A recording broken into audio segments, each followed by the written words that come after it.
আমাদেরকে রাস্তা শিখাই দেয়, এগলে এগলে ওয়াজ করবেন আসমানে আর জমিনের নিচের মাঝের আওয়াজ বন্ধ করা, তার কিন্তু পরে আমিও সামলাইতে পারবো না।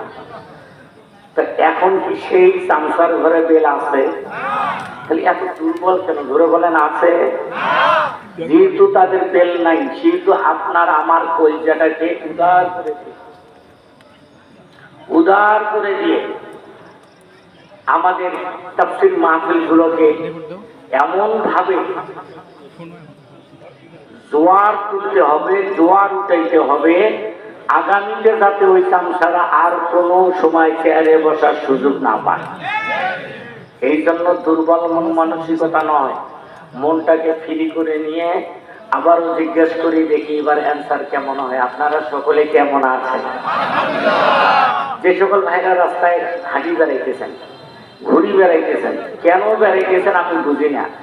আপনার তো বুকের মধ্যে ভলান্টিয়ারের কার্ডও নাই, স্বেচ্ছাসেবক আপনি, সেই কার্ডও নাই, রাস্তা দিয়ে কেন ঘুরে বেড়াইতেছেন আমার বুঝে আসে না। আমার যুবক ভাইদেরকে বলছি, জীবনে মেলা তো খুরমা খেজুর খাইছেন, আজকে তোমার ওই হাঁড়িবাড়ির মধ্যে ভিড় না করলে কি আর বাঁচবেন না?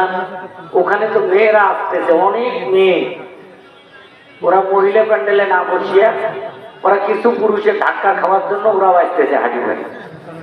মানে একটা গ্রুপ আছে তাফসীর শোনা, আর একটা গ্রুপ আছে দেখা, আর একটা গ্রুপ হলো কোথায় মেয়ে মানুষ কোন দিক থেকে আসছে ছবি তৈরি করা।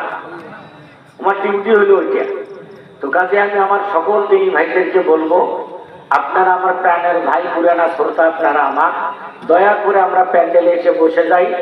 আমি এই জন্যই আপনাদেরকে বসতে বলি, যদি আল্লাহ বেজার হয়ে আপনার সুন্দর পাটা প্যারালাইসিস ধরে দেয়, আর কোনোদিন আপনি এভাবে দাঁড়িয়ে থাকতে পারবেন না। কথা বলেন ঠিক না?